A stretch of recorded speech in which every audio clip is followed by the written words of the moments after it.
بسم الله الرحمن الرحيم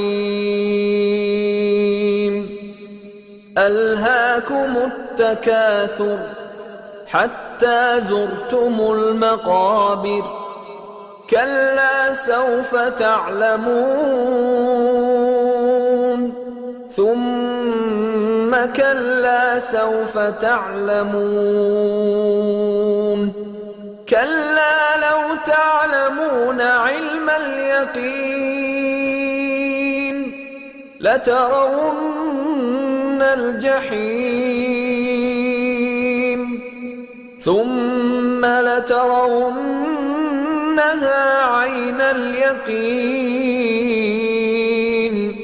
ثم لتسألن يومئذ عن النعيم